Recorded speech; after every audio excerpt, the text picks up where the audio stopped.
Hi friends, welcome है हमारे GS India YouTube channels पर। Today we have selected test number 179। Friends, ये हमारा टेस्ट नंबर 179 है। इस पे बात करेंगे काफ़ी important topic, fundamental of nursing. Fundamental of nursing काफ़ी इंपॉर्टेंट रोल प्ले करता है ऑल स्टेट के जितने भी नर्सिंग एग्जाम्स होते हैं, क्योंकि सभी जितने भी नर्सिंग एग्जाम्स होते हैं, कोई भी हो, वो स्टेट का हो, स्टेट लेवल का हो या सेंट्रल लेवल की कोई भी वैकेंसी हो, उसमें ये टॉपिक बहुत ही अहम रोल प्ले करता है। ठीक है, फंडामेंटल ऑफ नर्सिंग। इसमें होता क्या है, इसमें जो प्राथमिक उपचार होता है, प्राथमिक उपचार के साथ साथ फंडामेंटल नर्सिंग में क्या होता है, नर्सिंग का जो आधार होता है उसके बारे में बात करते हैं। ठीक है, और उसके बारे में क्वेश्चन जो भी उठाए जाते हैं वो काफ़ी इंपॉर्टेंट होते हैं हर एक एग्जाम्स के लिए। यहाँ पर इन्हीं टॉपिकों के बारे में ज़्यादा डिस्कस किया जाता है, जैसे कि प्राथमिक उपचार है, फर्स्ट एड के बारे में आप जानते होंगे, तो उनके बारे में, और क्या इसकी जड़ है। ठीक है, नर्सिंग के बारे में। तो इसी में फंडामेंटल ऑफ नर्सिंग काफ़ी इंपॉर्टेंट रोल प्ले करता है ऑल स्टेट के जितने भी नर्सिंग एग्जाम्स होते हैं। और ये सभी स्टेट, जितने भी स्टेट होते हैं, सभी का ये टॉपिक भी होता है। वो कोई भी एग्जाम्स हो, वो चाहे सीएचओ का हो, एएनएम जेएनएम हो, स्टाफ नर्स हो, बीएससी नर्सिंग हो, post BSc nursing, entrance exams हो, कोई भी हो, सभी के लिए समान रूप से उपयोगी क्वेश्चन होते हैं जो फंडामेंटल ऑफ नर्सिंग से हमेशा पूछे जाते हैं। ये क्वेश्चन ऑल स्टेट के CHO, ANM JNM, staff nurse, BSc nursing, post BSc nursing के जितने भी इंट्रेंस एग्जाम होते हैं सभी के लिए, पीसीएस के जितने भी नर्सिंग ऑफिसर के एग्जाम्स होते हैं, और बिहार सीएचओ, एमपीपीबी, वैपएम, बीएफयूएचएस,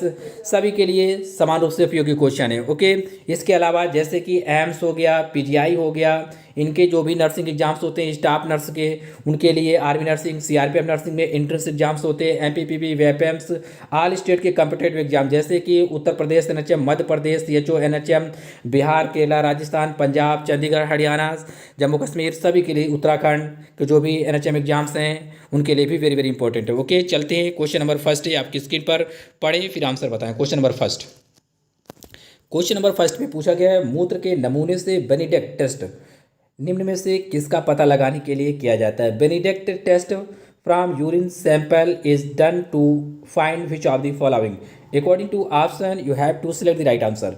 इसका राइट आंसर क्या है, आपको ऑप्शन के अनुसार सेलेक्ट करना है। क्या है इसका राइट आंसर?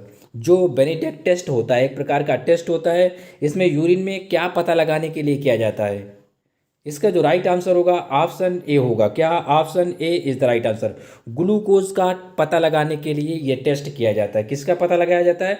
ग्लूकोज का। किसमें? यूरिन में कितना ग्लूकोज पाया जा रहा है, ठीक है, उसका पता लगाया जाता है। मान लो कि यहाँ पर इस तरह के ऑप्शन दिए गए, क्वेश्चन ऐसे ही पूछा जाता है जैसे कि ऑप्शन दिए गए और पूछा भी गया है। बाय द वे, मान लो कि ऐसा ना दिया जाए, वहाँ पर ऑप्शन में कार्बोहाइड्रेट लिखा हो, क्या लिखा हो? कार्बोहाइड्रेट लिखा हो, तो आपका आंसर कार्बोहाइड्रेट सही होगा। ठीक है, क्योंकि कार्बोहाइड्रेट के अंतर्गत ये सभी आ जाते हैं, ग्लूकोज वगैरह, मतलब मीठी चीज़ें, शुगर लेवल एक तरह से चेक किया जा सकता है। और जो मेनली पार्ट होता है ग्लूकोज का, एक फार्मूला भी होता है, उसी हिसाब से आपको ध्यान रखना चाहिए। जो बेनिटेक टेस्ट होता है वो जो मोस्ट एप्रोप्रिएट आंसर है, ग्लूकोज का पता लगाने के लिए किया जाता है। ग्लूकोज मतलब कार्बोहाइड्रेट, नीचे डिटेल्स में से समझ सकते हैं। ये है इट डिटेक्ट द कार्बोहाइड्रेट। ये क्या करता है? कार्बोहाइड्रेट को डिटेक्ट करता है। कार्बोहाइड्रेट के अंतर्गत ग्लूकोज वगैरह आते हैं। क्या आते हैं? ग्लूकोज। कितना ग्लूकोज पाया जा रहा है यूरिन में, मतलब शुगर लेवल का पता लगाया जा सकता है इसी के माध्यम से। लेकिन जब भी क्वेश्चन पूछा जाएगा तो जैसे ऑप्शन लिए मैंने, आपको इसी हिसाब से आपको आंसर सेलेक्ट करना है। Okay, it detect the carbohydrate as glucose in the urine. Glucose का पता लगाया जाता है। आपको इतनी बात ध्यान रखना है, बेनिडिक्ट टेस्ट जो किया जाता है वो ग्लूकोज का पता लगाने के लिए किया जाता है। नेक्स्ट क्वेश्चन है आपकी स्क्रीन पर। कई क्वेश्चनों का रिविजन्स भी करेंगे, इन्हें समझेंगे। ओके, तो आप जो भी क्वेश्चन आपको सिंपल लगे या जैसे भी लगे, अगर आ रहे हो तो आप बेहिचक अपने आंसर बताया करें, इससे आपका टेस्ट कॉन्फिडेंस अच्छा होता है। ओके, साइनोसिस उत्पन्न होने का कारण क्या है? What causes cyanosis? According to option आपको राइट आंसर बताना है। यहाँ पर साइनोसिस का मतलब क्या होता है, ये बात बतानी है आपको। इसका जो राइट आंसर होगा ऑप्शन सी है। क्या? ऑप्शन सी, ऑक्सीजन डिफिशियंसी है, लैक ऑफ ऑक्सीजन या ऑक्सीजन डिफिशियंसी। साइनोसिस का मतलब होता है ऑक्सीजन की कमी होना। क्या होता है? ऑक्सीजन की कमी होता है। ठीक है, जब भी बॉडी में क्या होता है, ऑक्सीजन की कमी हो जाती है, जब भी बॉडी में ऑक्सीजन की कमी हो जाती है, या यूं कहो कि जब भी आपको साइनोसिस हो जाता है, तो जो बॉडी के, जैसे कि हाथ वगैरह हैं, हाथ की जो उंगलियां होती हैं या पैरों की जो भी उंगलियां होती हैं, ये ब्लूइश हो जाती, मतलब रेड ब्लू कलर में हो जाती हैं, या ब्लू कलर की हो जाती, मतलब नीला, बॉडी क्या होता है, नीला पड़ने लगता है। साइनोसिस के कारण जो बॉडी होता है, वो किसी का भी बॉडी हो, वो क्या होता है, नीला पड़ने लगता है। ओके, मतलब ऑक्सीजन की कमी हो जाती है और इसी को साइनोसिस कहा जाता है। साइनोसिस का जो मतलब होता है डिफिशियंसी ऑफ ऑक्सीजन या लैक ऑफ ऑक्सीजन या ऑक्सीजन डिफिशियंसी, ठीक है। मतलब आपको ये समझना चाहिए कि ऑक्सीजन की कमी होती है, ठीक है, और जिसकी वजह से जो शरीर होता है, बॉडी होता है, उसमें क्या होता है, ऑक्सीजन की कमी होती है और बॉडी का जो कलर होता है वो ब्लू कलर का होने लगता है, ब्लूइश हो जाता है। ओके, यहाँ पर लिखा है साइनोसिस के मतलब लिखे हैं ऑक्सीजन डिप्लेट, ठीक है। ये लिखा है डीऑक्सीनेटेड ब्लड, मतलब जो ब्लड होता है उसमें ऑक्सीजन की कमी हो जाती है और जो त्वचा का कलर होता है वो हल्का सा ब्लू कलर का होता है। जो उंगलियां होती हैं, होंठ होते हैं, जो आपके लिप्स हैं, ये क्या होते हैं, ब्लू कलर के हो जाते हैं साइनोसिस में। ओके, नेक्स्ट है क्वेश्चन नंबर 3 पढ़ें फिर आंसर बताएं। क्वेश्चन नंबर 3 ये रहा आपकी स्क्रीन पर। क्वेश्चन नंबर 3 के आप ऑप्शन पढ़ लें फिर उसके बाद आंसर बता सकते हैं। घाव की ड्रेसिंग करते समय कौन सी तकनीक अपनाना चाहिए? Which technique should be adopted while dressing the wound? According to option आपको राइट आंसर सेलेक्ट करना है। घाव की ड्रेसिंग करते समय कौन सी तकनीक अपनाना चाहिए। इसका जो राइट आंसर होगा ऑप्शन बी है। क्या? ऑप्शन बी इसका राइट आंसर है। सर्जिकल एसेप्सिस अपनाना चाहिए, ठीक है। सर्जिकल एसेप्सिस, घाव की ड्रेसिंग करते समय जो तकनीक अपनाई जाती है वो सर्जिकल एसेप्सिस अपनाई जाती है। कभी कभी क्या होता है, मान लो कि ये ऑप्शन नहीं होते, अलग अलग तरह के ऑप्शन होते हैं, तो आपको ध्यान रखना है क्लीन टेक्निक अपनाई जाती है। क्या? क्लीन टेक्निक भी, मतलब ये एक बार पूछा गया था एग्जाम्स में कौन सी तकनीक अपनाई जाती है वुंड का, जब भी घाव का क्या कहता है, ड्रेसिंग, तो क्लीन टेक्निक अपनाई जाती है। यहाँ पर ऑप्शन दूसरे हिसाब से हैं तो उस हिसाब से आंसर क्या होगा, सर्जिकल एसेप्सिस अपनाई जाती है, ज़्यादा अच्छा माना जाता है। नेक्स्ट है क्वेश्चन आपकी स्क्रीन पर 4 नंबर। क्वेश्चन नंबर आप 4 पढ़ें फिर आंसर बताएं। मरीज को दवा देने से पहले नर्स को प्रिस्क्रिप्शन को कितनी बार पढ़ना चाहिए? How often should the nurse read the prescription before giving the drugs to the patient? Patient को दवा देने से पहले जो मतलब प्रिस्क्रिप्शन होता है उसे कितनी बार नर्स को पढ़ना चाहिए? क्या है राइट आंसर? सभी नर्सें इसका आंसर जरूर बताएं। ऑप्शन बी इसका राइट आंसर है। क्या? ऑप्शन बी, ट्विस्ट, मतलब 2 बार। किसी भी मरीज को जब दवा देने से पहले नर्स को जो प्रिस्क्रिप्शन दिया जाता है कि हाँ ये दवा इस हिसाब से देनी है, तो उसको उस प्रिस्क्रिप्शन या जो भी पर्ची में लिखा हो, जो भी पैड में दिया जाए, पर्ची में दिया जाए, किसी भी प्रकार का प्रिस्क्रिप्शन हो सकता है, उसे एटलीस्ट उसे 2 बार पढ़ लेना चाहिए। यही मानक है। मानक के अकॉर्डिंग आपको ध्यान रखना चाहिए कि 2 बार उसे पढ़ लेना चाहिए। ओके, ऑप्शन बी इसका राइट आंसर है। मान लो ट्विस्ट लिखा है या 2 टाइम्स भी हो सकता है इंग्लिश में, तो 2 बार आपको ध्यान रखना है, 2 बार नर्स को पढ़ना चाहिए। क्वेश्चन नंबर है 5 पढ़ें फिर आंसर बताएं। क्वेश्चन नंबर 5 यहाँ पर पूछा गया है, बच्चों में औषधि की मात्रा निर्धारित करने हेतु कौन सा सिद्धांत उपयुक्त होता है? Which principle is suitable for determining the amount of medicine in children? क्या है इसका राइट आंसर? मैंने पिछले वीडियो में इसके बारे में बहुत ज़्यादा डिटेल से कवर किया था, आपको पता होगा ये सारे रूल्स। ऑप्शन डी इसका राइट आंसर है। क्या? ऑप्शन डी, उपयुक्त सभी, ऑल ऑफ दी एबव।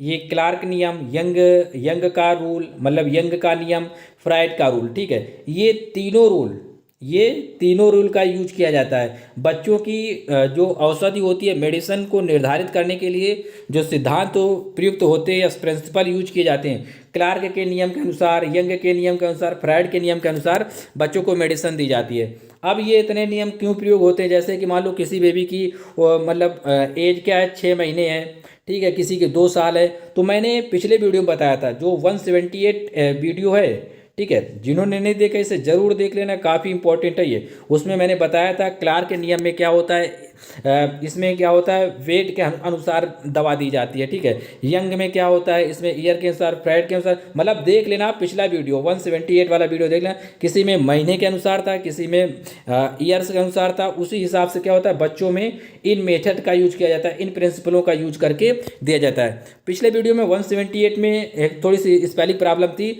वहाँ पर फ्रेंड्स लिखा था, ठीक है, वहाँ पर क्या है, फ्राइड रूल लिख लेना। क्या लिखना है? Fried rule. स्पेलिंग प्रॉब्लम हो गई थी, एन को रिमूव कर देना, फ्राइड रूल होता है। ये क्लर्क रूल, यंग रूल, बाकी जो भी डाटा था वो 100% करेक्ट है। जो भी मैंने वहाँ पर दिया था एज के हिसाब से, वेट के अनुसार, वो सभी याद कर लेना, क्योंकि वहाँ से क्वेश्चन हमेशा बनते हैं।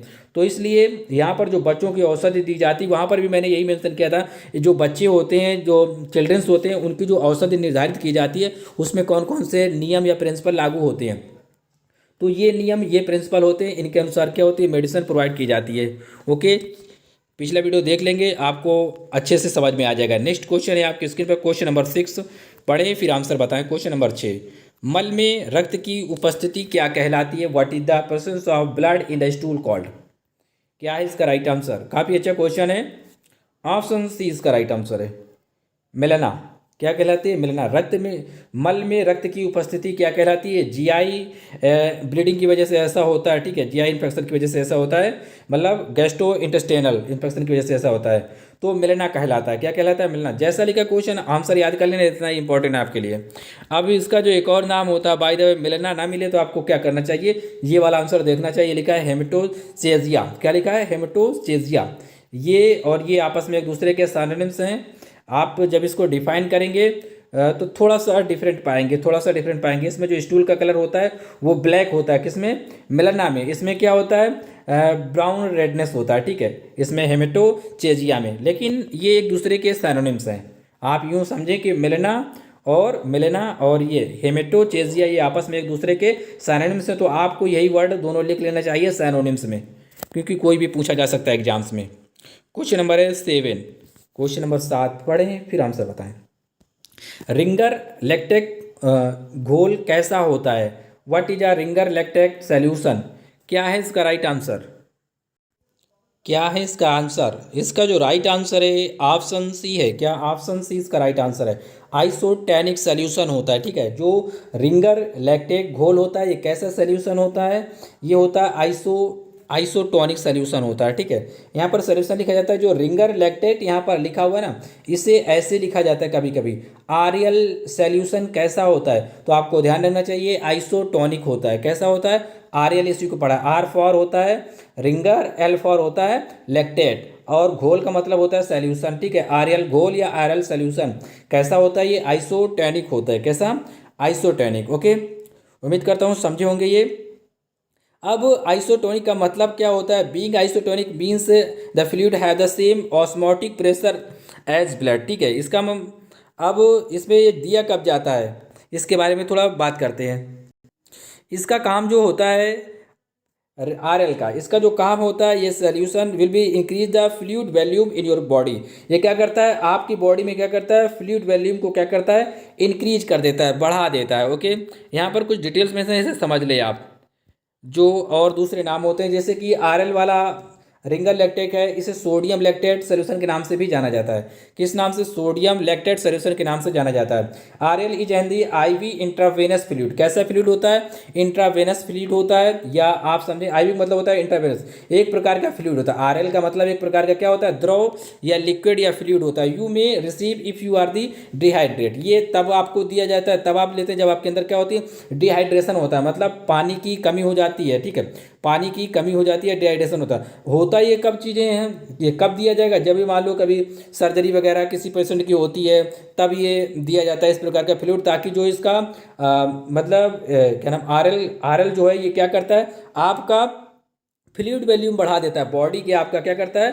फ्लूइड वॉल्यूम बढ़ा देता है, ताकि आपके अंदर क्या है? डिहाइड्रेशन की समस्या ना आए। और भी कई केसेस में इसे दिया जाता है आरएल, ठीक है। कई भी और केसेस होते हैं जिसमें दिया जाता है। ये क्या करता है? आपके बॉडी का फ्लूइड लेवल बढ़ा देता है, ये इसका कार्य होता है। और जो यहाँ पर जो लिखा है सोडियम लैक्टेट सॉल्यूशन, इसका मतलब ये होता है, जैसे कि मान लो कि सर्जरी की गई, तो सर्जरी में क्या होती है? बहुत सी कोशिकाएं उसका क्या होती है? नष्ट होती हैं। बहुत सी कोशिकाएं क्या होती हैं? नष्ट होती हैं, डिफेक्ट हो जाती हैं। तो जो सेल्स होते हैं, सेल्स में क्या होता है? काफ़ी मात्रा में सोडियम कलेक्ट होता है, बहुत ज़्यादा मात्रा में। इस वजह से क्या होता है? सोडियम की कमी हो जाती है, इसलिए ये दिया जाता है। इसलिए इसको सोडियम लैक्टेट सॉल्यूशन भी कहा जाता है। तो आपको ध्यान रखना चाहिए, आरएल का मतलब ये भी होता है सोडियम लैक्टेट सॉल्यूशन। ओके, और दिया कब जाता है? जब भी किसी पेशेंट की सर्जरी वगैरह होती है, जब भी या उसके बॉडी में क्या होता है? पानी या सोडियम लैक्टेट की कमी हो जाती है, पानी या वाटर्स की कमी हो जाती है, तब ये प्रोवाइड किया जाता है पेशेंट को, ताकि डिहाइड्रेशन की समस्या से उसे बचाया जा सके। नेक्स्ट एक क्वेश्चन आपके स्क्रीन पर, क्वेश्चन नंबर 8। क्वेश्चन नंबर आप 8 पढ़ लें, फिर उसके बाद ऑप्शन के अनुसार आंसर सेट करें। फूबिया एक है, फूबिया इज आ, आपको बताना है क्या है फूबिया। कई बार बताया भी इसके बारे में मैंने आपको। ऑप्शन सी इसका राइट आंसर है। क्या? ऑप्शन सी।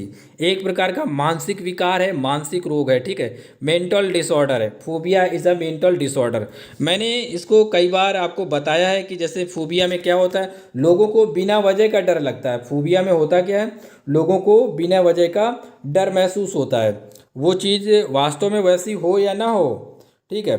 जैसे कि कुछ लोगों को मेडिसिन से डर लगता है, कुछ लोगों को ऊंचाई से डर लगता है, और कुछ लोगों को शादी करने से डर लगता है, और कुछ लोगों को कम खाने से डर लगता है, कुछ लोगों को ज़्यादा खाने से डर लगता है, किसी को आग से डर लगता है, या किसी को महिलाओं से डर लगता है, किसी को पुरुषों से डर लगता है। ठीक है, तो इसे कहा जाता है फोबिया। ठीक है, एक प्रकार का क्या है, मेंटल डिसऑर्डर। जैसी सोच है आपकी वैसा ही आपको नजर आएगा। ठीक है, तो एक प्रकार का क्या है, मानसिक रोग है, मानसिक डिसऑर्डर है। ओके, मेंटल डिसऑर्डर है। नेक्स्ट एक क्वेश्चन आपकी स्क्रीन पर, क्वेश्चन नंबर 9 पढ़ें फिर आंसर बताएं। मनुष्य में रोगजनक सूक्ष्म जीवों के लिए प्रवेश मार्ग हो सकता है। The entry route for the pathogenic microorganism in human can be according to option. Right answer बताएं। एग्जाम्स में पूछा गया क्वेश्चन है, सभी पूछे गए क्वेश्चन है कहीं ना कहीं एग्जाम्स में। ठीक है, ऑप्शन डी इसका राइट आंसर है। क्या, option D is the right answer. Skin, श्वसन मार्ग, जनन नाल, और ये यहाँ पर मेंशन है ऑप्शन डी की, मतलब जो ऊपर वाले सभी लिखे हैं ये सभी इसके आंसर है। स्किन, फिर रेस्पिरेटरी ट्रैक, जेनाइटल्स। इसका मतलब ये है कि मनुष्य में जो रोग होते हैं सूक्ष्म जीवों के द्वारा हो सकते हैं। अब कहाँ कहाँ से सूक्ष्म जीव जो होते हैं माइक्रो ऑर्गेनिज्म वो प्रवेश कर लेंगे, जो आपको रोग हो जाएंगे।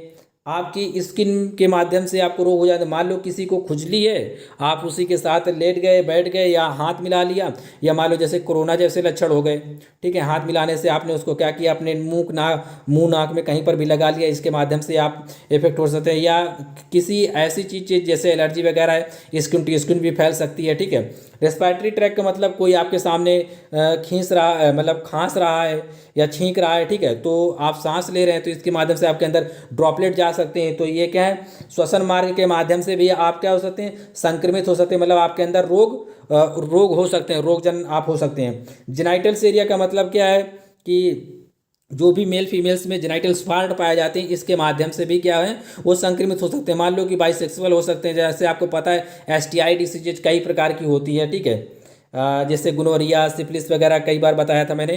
तो ये एसटीआई डिसीजेज होते हैं, ये जेनाइटल पार्ट के माध्यम से हो जाती हैं। तो इसका मतलब जो ABC तीनों दिए गए हैं ये क्या है, किसी न किसी प्रकार से रोग उत्पन्न करते हैं, और ये आपके बॉडी के लिए एक प्रवेश मार्ग हो सकते हैं, ताकि मतलब जिससे रोग उत्पन्न हो जाते हैं। मनुष्य में रोगजनक सूक्ष्म जीवों के लिए प्रवेश मार्ग हो सकते हैं, मतलब कौन कौन हो सकते हैं, ये सभी हो सकते हैं जिसके माध्यम से रोग आपकी बॉडी में उत्पन्न हो सकते हैं। वो आपकी त्वचा हो सकती है, श्वसन मार्ग होता है, जेनाइटल पार्ट्स हो सकते हैं। ओके, उम्मीद करता हूँ समझे होंगे। ऑप्शन डी इसका राइट आंसर था। नेक्स्ट एक क्वेश्चन काफी सिंपल, क्वेश्चन नंबर 10 पढ़ें फिर आंसर बताएं। प्रभावी निष्क्रमण के लिए ऑटोक्लेव में कितना तापमान रखा जाता है। What temperature is kept in the autoclave for the effective removal. ठीक है, प्रभावी निष्क्रमण का मतलब होता है कि कितना ज़्यादा टेम्परेचर कर दिया जाए कि जो माइक्रो ऑर्गेनिज्म है, पैथोजेंस है, वो क्या है, खत्म हो जाए। क्या है इसका राइट आंसर। ऑप्शन बी इसका राइट आंसर है। क्या, option B 121 degree centigrade temperature जब रख दिया जाता है ऑटोक्लेव में, एक प्रकार की मशीन होती है।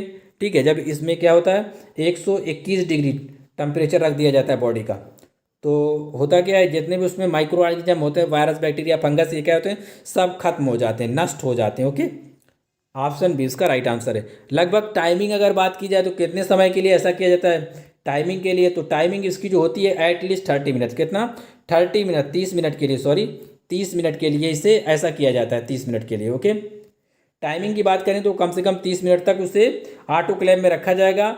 जो भी आपको सर्जिकल इंस्ट्रूमेंट क्या करना है, उसे प्रभावी निष्क्रमण का मतलब ये होता है कि उससे जो भी माइक्रो ऑर्गेनिज्म है उसको ख़त्म किया जाएगा। ओके, तो वो 30 मिनट तक उसमें रखा जाएगा। टेम्परेचर 121 डिग्री सेंटीग्रेड, ये अप्रोप्रिएट, मोस्ट अप्रोप्रिएट आंसर है। ओके, नेक्स्ट है, यहाँ पर देख सकते हैं वही बात मेंशन है, टेम्परेचर ऊपर मेंशन है और टाइमिंग 30 मिनट ये लिखिए कम से कम। ओके, नेक्स्ट है क्वेश्चन नंबर 11 पढ़ें फिर आंसर बताएं।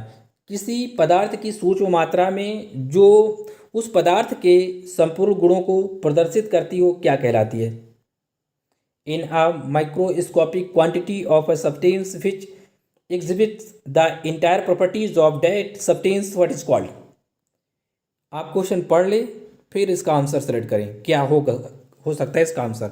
ये भी क्वेश्चन एग्जाम्स में पूछा गया है, 2017 एम्स में पूछा गया क्वेश्चन है। ठीक है, ऑप्शन ए इसका राइट आंसर होगा। क्या, ऑप्शन ए, नमूना या सैंपल या स्पेसिमेन कहा जाता है। ठीक है, इंग्लिश में स्पेसिमेन कहा, किसी पदार्थ की सूक्ष्म मात्रा, कोई भी पदार्थ की सूक्ष्म मात्रा जब जो पदार्थ के संपूर्ण गुणों को प्रदर्शित करती हो क्या कहलाती है, स्पेसिमेन कहती है।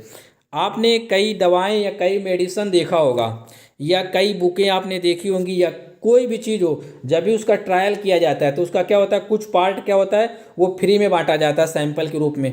उसको कहते हैं स्पेसिमेन। क्या कहते हैं? स्पेसिमेन। या आप उसका उतना चीज़ पढ़ लेंगे तो आपको वो चीज़ें पता चल जाएंगी, या आप उसका उतना उपभोग या उपयोग कर लेंगे तो आपको वो चीज़ें पता चल जाएंगी कि हाँ इसकी हमने इतनी सूक्ष्म मात्रा ले ली, और इसी के माध्यम से उसके अंदर जो सारी चीज़ें हैं आपको पता चल जाएंगे। ठीक है, इसी को स्पेसिमेन या नमूना कहा जाता है। या यूँ समझें आप, मान लो कि बॉडी में आपके बायोप्सी करना है, ठीक है, कैंसर है किसी व्यक्ति को, या मान लो कि चांसेज हैं होने की या है ऐसा समझ लो, तो उसकी बायोप्सी की जाएगी। तो उसमें क्या होता है, थोड़े से तो टिश्यू लिए जाते हैं बहुत हल्के से, इसी को आप स्पेसिमेन समझ सकते हैं। क्या? स्पेसिमेन। मान लो थोड़ा सा टिश्यू लिया गया, बहुत हल्का सा टिश्यू लिया जाता है उस पार्ट का, और उससे सारे गुणों को उस पार्ट के, मान लो कि जैसे कि लीवर है, बहुत बड़ा पार्ट है, ठीक है, इसका बहुत लीवर है, या और भी कई चीज़ें होती हैं बॉडी के, कई भी किसी भी जगह मान लो कि उसके हल्का सा टिश्यू ले जाए, थोड़ा सा टिश्यू लेने पर क्या होता है बॉडी के, बाकी पूरे बॉडी के बारे में उससे पता चल जाता है। इसी को स्पेसिमेन कहा जाता है। ये नमूना ले लेना मतलब सैंपल लेना,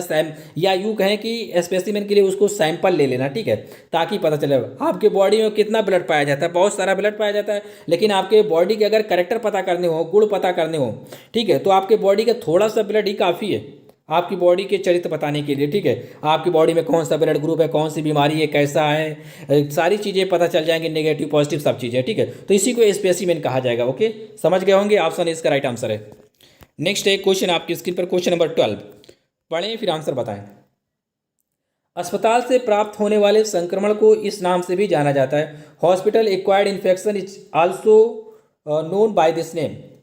किस नेम से जाना जाता है? अस्पताल से जो संक्रमण प्राप्त होता है या वहाँ पर जो संक्रमण होता है, क्रॉस इन्फेक्शन होता है, उसे किस नाम से जाना जाता है? सॉरी, किस नाम से? इसका जो राइट आंसर है ऑप्शन डी है। क्या? Option D is the right answer. ये लिखा है नोसोकोमियल संक्रमण। ठीक है, नोसोकोमियल इन्फेक्शन के नाम से जाना जाता है। हिंदी इंग्लिश दोनों में लिख लेना। अस्पताल से जो संक्रमण प्राप्त होता है। अब इसके और भी नाम है, और किस नाम से जाना जाता है? ठीक है, एक क्वेश्चन एग्जाम्स में पूछा गया था, क्रॉस इन्फेक्शन को मतलब क्रॉस इन्फेक्शन कहाँ पाया जाता है? क्रॉस इन्फेक्शन करके आया था क्वेश्चन, तो वो हॉस्पिटल में पाया जाता है। कहाँ? हॉस्पिटल में। अब बात करते हैं इसके दूसरे नाम क्या है। It is also known as the hospital acquired infection. ये यहाँ से यहाँ तक लिख लेना। जो नोसोकोमियल इन्फेक्शन है, इसका जो दूसरा नाम है हॉस्पिटल एक्वायर्ड इन्फेक्शन, ये कहा जाता है। अगर शॉर्टकट में बात करें, HAI कहा जाता है। क्या? HAI, hospital acquired infection. और दूसरा है, ये लिखा है यहाँ पर HAI, ये भी यहाँ पर लिखा है। ठीक है, हेल्थ एसोसिएटेड इन्फेक्शन। ये दोनों नाम, इसको दोनों नाम के नाम से भी ये प्रचलित है। एंड लगा है यहाँ पर हॉस्पिटल एक्वायर्ड इन्फेक्शन और हेल्थ एसोसिएटेड इन्फेक्शन। ये आपको इजीली फाइंड कर लोगे एग्जाम्स में, बाय द वे, जब भी क्वेश्चन आएगा। लेकिन लिख लेना या याद कर लेना आप अपने हिसाब से, जो भी आप चाहते हैं इसे, या स्क्रीनशॉट ले लेना। ये नोसोकोमियल इन्फेक्शन के उदाहरण, मतलब ये सैनोनिम्स लिखे हुए हैं। ठीक है, पाया कहाँ जाता है? हॉस्पिटल में पाया जाता है। कई रूप होते हैं, जैसे कि माइक्रो ऑर्गेनिज्म, बहुत सी चीज़ें होती हैं जो वहाँ पर डिवाइसेज यूज की जाती हैं, उनके माध्यम से ये क्रॉस इन्फेक्शन वहाँ पर फैलता है। ठीक है, और भी जब भी मान लो कि पेशेंट हॉस्पिटल में एडमिट होता है, ठीक है, उसके पहले उसको मान लो कि संक्रमण है, वो हॉस्पिटल में आया, तो उसके माध्यम से भी ये क्रॉस इन्फेक्शन या नोसोकोमियल इन्फेक्शन फैलता है। और भी कई कारण होते हैं जो वहाँ पर चीज़ें इस्तेमाल की जाती है, उनसे भी फैलता है ये। नेक्स्ट क्वेश्चन है आपकी स्क्रीन पर, क्वेश्चन नंबर 13। ये पिछले वीडियो का क्वेश्चन है। रक्त कोशिकाओं की संख्या में कमी क्या कहलाती है? What is decrease in the number of blood cell? क्या है इसका राइट आंसर? मोस्टली लोगों ने सही दिया था, लेकिन कई जो लोग थे उनके आंसर गलत भी थे, और कुछ लोगों के सही भी आंसर थे। रक्त कोशिकाओं की संख्या में कमी क्या कहलाती है? इसका जो राइट आंसर है ना, ऑप्शन सी है। क्या? ऑप्शन सी, पैनसाइटोपेनिया कहलाती है। क्या? पैनसाइटोपेनिया। कहीं कहीं पैनपेनिया के नाम से भी ये प्रचलित है, पैनपेनिया। ठीक है, पैनसाइटोपेनिया कहलाता है रक्त कोशिकाओं की संख्या में कमी। यहाँ पर भैया ये नहीं पूछा था कि WBC की कमी, कि RBC की कमी, कि प्लेटलेट्स की कमी। ठीक है, तीनों की कमी को पैनसाइटोपेनिया कहते हैं। क्या कहते हैं? तीनों की कमी। और वही बात क्वेश्चन में मेंशन है, रक्त कोशिकाओं, यहाँ पर सेल नहीं लिखा, रक्त कोशिका। अगर ऐसा भी होता तभी आंसर यही होता, क्योंकि आपको पता है जो ब्लड होता है वो कितनी कोशिकाओं से मिलकर बना होता है? 3 कोशिकाओं से। कौन कौन सी? RBC और WBC, और कौन सी होती है? प्लेटलेट्स होती है। कौन? प्लेटलेट्स। इन 3 कोशिकाओं से मिलके ब्लड का निर्माण होता है। ये 3 सेल्स होती हैं जो ब्लड में पाई जाती हैं, ठीक है। ये 3 टाइप्स होती हैं। जब इन तीनों की कमी हो जाती है बॉडी में, उसी को पैनसाइटोपेनिया कहा जाता है। क्या? पैनसाइटोपेनिया। पैन जो वर्ड है यहाँ पर, पैन जो वर्ड है, अगर डिक्शनरी में ले चलें आपको इंसाइक्लोपीडिया की विश्व शब्दकोश में ले चलें, तो पैन का मतलब होता है संपूर्ण, ठीक है। किसी भी वर्ड के आगे लगता है तो इसका मतलब संपूर्ण वो ले लिया जाता है, संपूर्ण पार्ट ले लिया जाता है उसका। जैसे कि यहाँ पर ब्लड में जो सेल्स होती है उनकी संख्याओं की कमी, और ब्लड में ये तीनों सेल्स पाई जाती हैं, आरबीसी, डब्ल्यूबीसी और प्लेटलेट्स। इसलिए ऑप्शन इसका सही है, ऑप्शन सी, ओके, पैनसाइटोपेनिया। यहाँ पर जितने ऑप्शन है सभी को मैंने डिफाइन किया, एग्जाम्स में ये पूछे गए हैं और आपको इन पर ध्यान देना चाहिए। वीडियो स्किप न करना, समझ लेना आप, क्योंकि ये क्वेश्चन बना चाह चुके हैं। पैनसाइटोपेनिया बता दिया, decrease the numbers of all the 3 types of blood. तीनों प्रकार के जो ब्लड की कमी हो जाती है, ब्लड सेल्स की कमी हो जाती है, वो तीनों प्रकार के ब्लड सेल कौन कौन से हैं? RBC, WBC, platelets, okay. इनको क्या कहा जाता है? पैनसाइटोपेनिया कहा जाता है, जब इनकी कमी हो जाती है, ओके। अब बात करते हैं थ्रोम्बोसाइटोपेनिया क्या है। कई लोगों ने ये भी आंसर मार्क किया था, तो वो लोग समझे। जब क्या होता है बॉडी में, ब्लड में, जब क्या होता है ब्लड में प्लेटलेट्स की कमी हो जाती है, उसको थ्रोम्बोसाइटोपेनिया कहा जाता है। Decrease the number of the platelets in the blood, ठीक है। जब प्लेटलेट्स की कमी हो जाएगी ब्लड में तो उसको थ्रोम्बोसाइटोपेनिया कहा जाता है। हिंदी इंग्लिश में मेंशन है यहाँ पर, जब प्लेटलेट्स की कमी हो जाएगी, ओके। अब बात करते हैं ल्यूकोसाइटोपेनिया। ल्यूकोसाइटोपेनिया में क्या होता है? जब आपके ब्लड में डब्ल्यूबीसी की कमी हो जाएगी। किसकी? डब्ल्यूबीसी की। Decrease the number of WBC in the blood. जब इसकी कमी हो जाएगी डब्ल्यूबीसी मतलब व्हाइट ब्लड सेल्स की, तो ल्यूकोसाइटोपेनिया कहा जाता है। नेक्स्ट है यहाँ पर इरिथ्रोसाइटोपेनिया। इसका मतलब होता है कि जब आपकी बॉडी में आरबीसी की कमी हो जाएगी। किसकी कमी? आरबीसी की। The decrease the number of the red blood cells in your blood. किसमें? आपके ब्लड में आरबीसी, रेड ब्लड सेल्स की कमी हो जाएगी, उसे इरिथ्रोसाइटोपेनिया कहा जाएगा। इरिथ्रोसाइटोपेनिया को इरोपेनिया के नाम से भी जाना जाता है। क्या? इरिथ्रोपेनिया, साइटो नहीं भी लिखा हो तो इरिथ्रोपेनिया के नाम से भी जाना जाता है। तो ध्यान रखना, आरबीसी की कमी कहाँ है, डब्ल्यूबीसी की कमी कहाँ है, प्लेटलेट्स की कमी कहाँ है। ये तीनों क्वेश्चन एग्जाम्स में पूछे जा चुके, मैंने पॉइंट के रूप में लिया है आपको समझाने के लिए, ताकि आपका नॉलेज बढ़े, ओके। नेक्स्ट क्वेश्चन है ये आपके लिए, क्वेश्चन नंबर 14। क्वेश्चन नंबर जो 13 पे डिटेल्स बताइए, किसी भी डिटेल को आप मिस न करना। अगर आता हो तो ठीक है, नहीं फिर स्क्रीनशॉट ले लेना इसका या लिख लेना आप, ठीक है, ताकि रिवीजन में आपको कोई प्रॉब्लम हो। एक नवजात में सामान्य श्वसन दर कितनी होती है? What is the normal respiratory rate in a newborn? ये हाल ही में एनएचएम उत्तर प्रदेश में पूछा गया क्वेश्चन है, ठीक है। और इसके अलावा भी अलग अलग स्टेट में पूछा गया क्वेश्चन है। तो सभी से आशा करते हैं सभी लोग इसका आंसर सही बताएंगे, ठीक है। और मैंने इसको बताया भी है कई बार, डिटेल्स भी इसके बारे में बताया है। जैसे कि चाइल्ड हेल्थ नर्सिंग में इसके बारे में बात किया था। आपको इसका आंसर बताना जो इसका मोस्ट अप्रोप्रिएट आंसर है। उम्मीद करता हूँ वीडियो आपको अच्छा लगा होगा। चैनल पे नए से सब्सक्राइब करना, लाइक करना, हो सके तो अपने दोस्तों के साथ शेयर करना।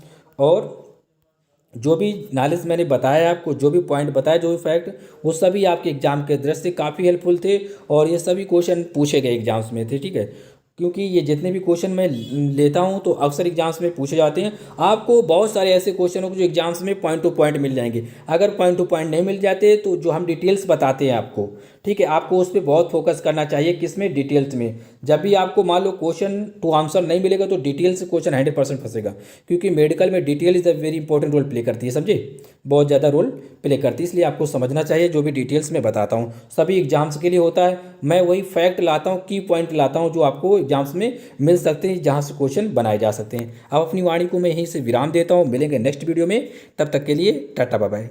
Thank you, thanks for watching friend, thank you, bye bye.